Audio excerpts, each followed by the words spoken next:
Welcome दोस्तों, मेरा नाम अमित चौधरी और आज हम लोग डबल फिलर्स डिस्कस कर रहे हैं। क्वेश्चन नंबर 55 से शुरुआत कर रहे हैं। आप इसका पीडीएफ डाउनलोड कर लें, कमेंट बॉक्स में लिंक है। People were dash of the two brothers because their behaviour seemed dash.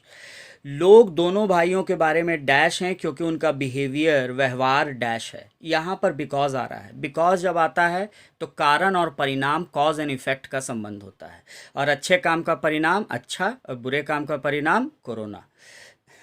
तो एक तरफ अगर पॉजिटिव होगा तो दूसरी तरफ भी पॉजिटिव होगा, एक तरफ नेगेटिव अगर सेंस आएगा तो दूसरी तरफ भी नेगेटिव वर्ड आएगा। तो हम लोग देखते हैं, एंग्शियस मतलब किसी को लेकर वरीड, एप्रीहेंसिव, अनईजी, एप्रीहेंशन हो रहा है, डर हो रहा है, वरी हो रहा है, चिंता हो रहा है, एंग्शियस है, एंजाइटी, नेगेटिव, नोटोरियस, इनफेमस, कुख्यात, बदनाम, ये भी नेगेटिव। दोनों वर्ड नेगेटिव यहाँ पर आ सकता है। बी ऑप्शन में सस्पिशियस, जो शक करे, नेगेटिव। अनयूजुअल, जो वियर्ड हो, स्ट्रेंज हो, नेगेटिव। ये दोनों वर्ड भी आ सकता है, यानी ए और बी दोनों ऑप्शन हो सकता है।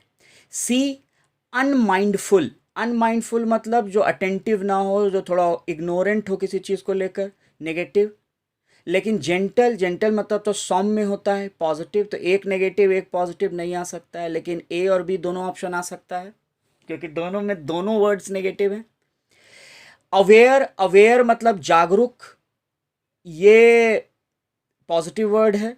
डिस्पैशनेट, पैशन का ना होना, तो ये देखकर थोड़ा सा कंफ्यूजन लगता है कि हो सकता है नेगेटिव हो, लेकिन इसका मतलब न्यूट्रल भी होता है। जैसे रिपोर्टर्स जो होते हैं उनको डिस्पैशनेट होना चाहिए, उनको किसी एक फेवर में नहीं बोलना चाहिए, तो उस सेंस में तो ये पॉजिटिव है। तो अगर हम वैसे देखें तो डिस्पैशनेट को इस सेंस में यूज़ किया जाता है, तो हम दोनों वर्ड को पॉजिटिव मानेंगे और ये ऑप्शन भी वहाँ लगाने को तैयार हो जाएंगे। ई बोलता है कॉशस, कॉशस मतलब एक तरह से अलर्ट। और जेनरस, जेनरस उदार, कॉशस भी पॉजिटिव ही लगता है ऐसे तो देख के। तो हम ज़्यादा कुछ कर नहीं पा रहे हैं, एक ऑप्शन को हटा पा रहे हैं। ए बी और डी ई दोनों ऑप्शन वहाँ पर फिट हो रहा है। इसके दोनों वर्ड्स नेगेटिव हैं और इन दोनों के दोनों वर्ड्स पॉजिटिव हैं। अगर आप एक बार यहाँ पे कॉशस को लगाएं, people were cautious of the two brothers, तो कॉशस मतलब सावधान हो जाना। तो अगर आप किसी को लेकर सावधान हैं तो इसका मतलब दोनों भाइयों के साथ कुछ गड़बड़ है, अभी नेगेटिव सेंस में जा रहा है। लेकिन उनका बिहेवियर कैसा है? जेनरस है। तो जिनका बिहेवियर जेनरस हो, उदार हो, जो दान करें, जो खुले दिल के हों, क्या उनको लेकर आप कॉशस होंगे? नहीं। तो ये ऑप्शन गलत हो गया। लोग अवेयर हैं दोनों भाइयों के बारे में क्योंकि वो डिस्पैशनेट हैं। न्यूट्रल हैं इसलिए उनके बारे में लोग अवेयर हैं। ये बात तब सही होती जब हमको ऐसा कुछ पता होता कि दोनों भाई हैं, ख़ास तौर पे रिपोर्टर्स हैं या कुछ ऐसा हैं। अदरवाइज़ किसी के न्यूट्रल होने से लोग उसके बारे में अवेयर होंगे। इन दोनों के बीच का कोई क्लियर कनेक्शन नहीं दिख रहा है। लेकिन भाइयों का बिहेवियर अगर अनयूजुअल होगा तो आप सस्पिशियस ज़रूर होंगे। उनके आने जाने का कोई फिक्स टाइम नहीं है। आप ऐसे लोगों को जब देखेंगे तो ऑब्वियसली आपको सस्पिशन आएगा कि ऐसा क्यों है, आप शक करेंगे। तो ये सही लगता है। ए ऑप्शन, उनका बिहेवियर नोटोरियस है इसलिए लोग एंग्शियस हैं उनको लेकर, ये ऑप्शन भी सही लगता है। लेकिन सही जवाब होगा बी। ए इसीलिए सही जवाब नहीं होगा क्योंकि अगर उनका बिहेवियर नोटोरियस है मतलब थोड़ा बदनाम है, तो लोग उनको लेकर एंग्शियस यानी चिंतित हो सकते हैं। लेकिन यहाँ वरिड को लगाना ज़्यादा अप्रोप्रिएट होता। ऑल्दो एंग्शियस का मतलब थोड़ा सा एक ऐसा एक्साइटमेंट होता है जिसमें एक ईगरनेस भी शामिल हो, तो एक एंटिसिपेशन शामिल हो। एप्रीहेंशन तो है, जैसे मैं एंग्शियस हूँ कि रिजल्ट आएगा तो क्या होगा, तो इस तरह की बातों के लिए एंग्शियस को लगाना सही होगा। यहाँ पर अप्रोप्रिएट नहीं लग रहा है। और दूसरी बात, बिहेवियर नोटोरियस है। नोटोरियस मतलब होता है जिसके अंदर कुछ गलत ट्रेट्स हो।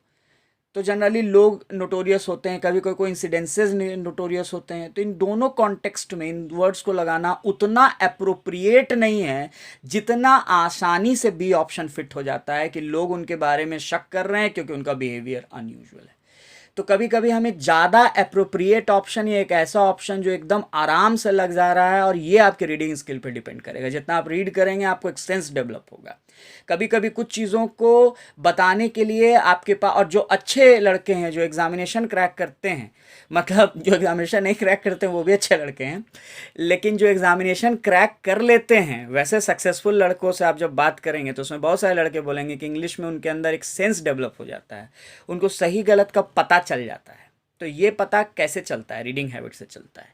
तो आप हिंदू एडिटोरियल ऐप डाउनलोड करते रहें, पढ़ते रहें। 56, the army regime has announce firm steps on dash democracy and fighting dash. तो आर्मी का जो पूरा शासन तंत्र है उसने कुछ फर्म स्टेप्स, अब फर्म एक पॉजिटिव वर्ड है क्योंकि ये डिसिप्लिन को बताता है। तो आर्मी यहाँ पर एक तरह से मुझे नहीं लगता है कि नेगेटिव सेंस में आ रही है, कोई रीजन भी नहीं है इसको नेगेटिव सेंस में लिखने का। तो एक पॉजिटिव स्टेटमेंट हम मानेंगे कि उसने फर्म स्टेप्स, पुख्ते ऐसे कदम उठाए हैं ऑन डैश डेमोक्रेसी। तो आर्मी डेमोक्रेसी को क्या करेगी? तो ऑब्वियसली उसके साथ कुछ पॉजिटिव काम करेगी, डेमोक्रेसी को बचाएगी। और फाइटिंग, और फाइट किससे करेगी? कुछ नेगेटिव से फाइट करेगी। यानी पहला वर्ड पॉजिटिव, मतलब कुछ कुछ ऐसा वर्ड हो जिसमें कि सुरक्षा का भाव हो, दूसरा वर्ड हो जिसके खिलाफ फाइट करना हो।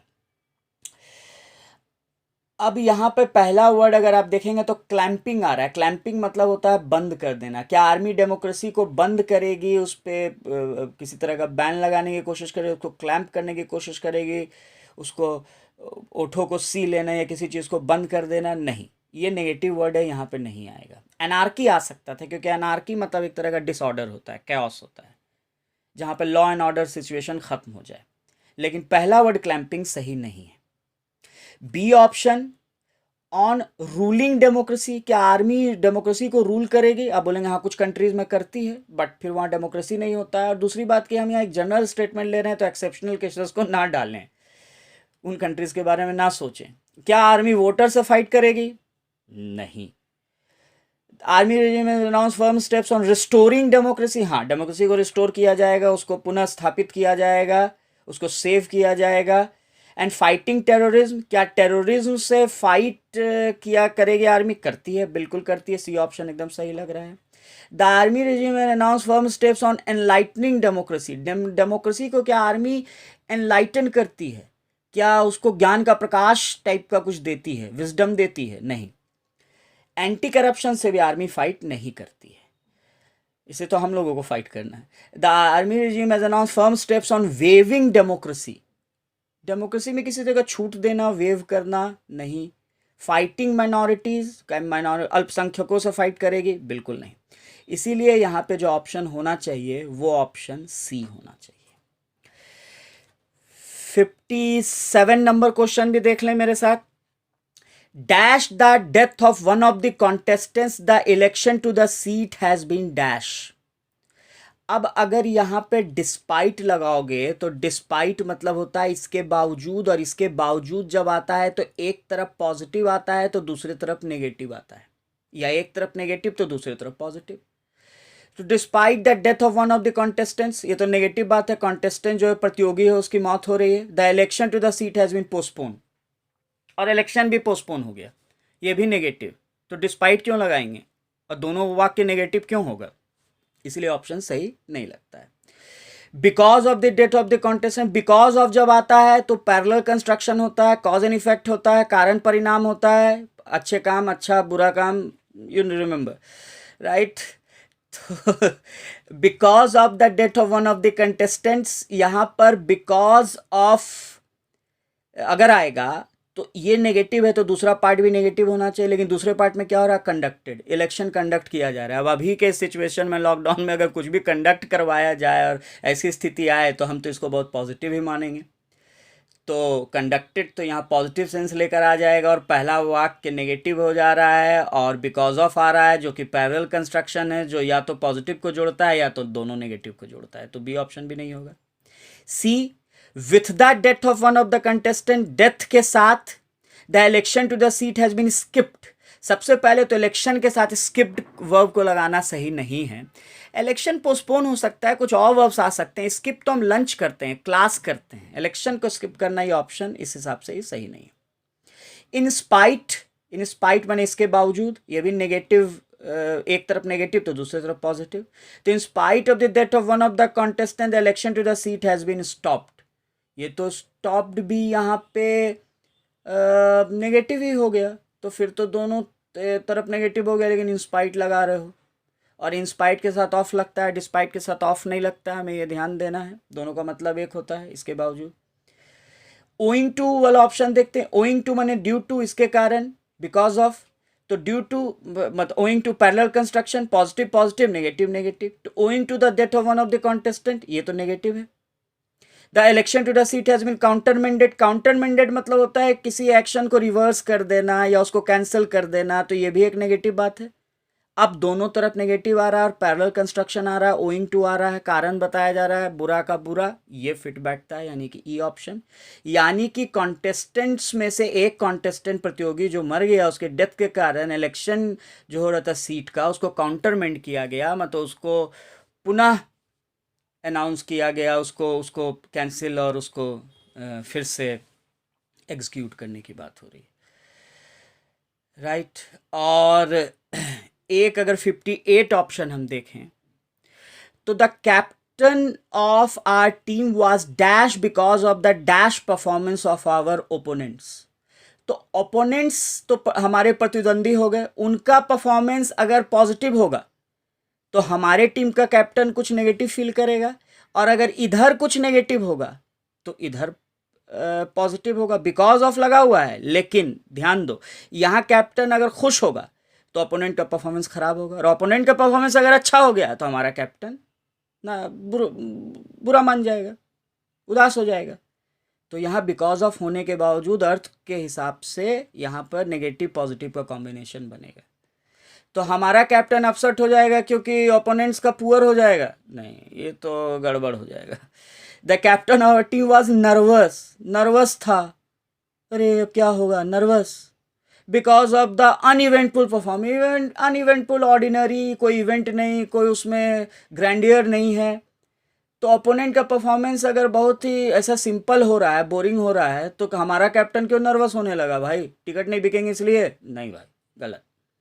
The captain of our team was happy, खुश है क्योंकि ओपोनेंट का परफॉर्मेंस एक्सीलेंट है, कैसा कैप्टन है, हटाओ।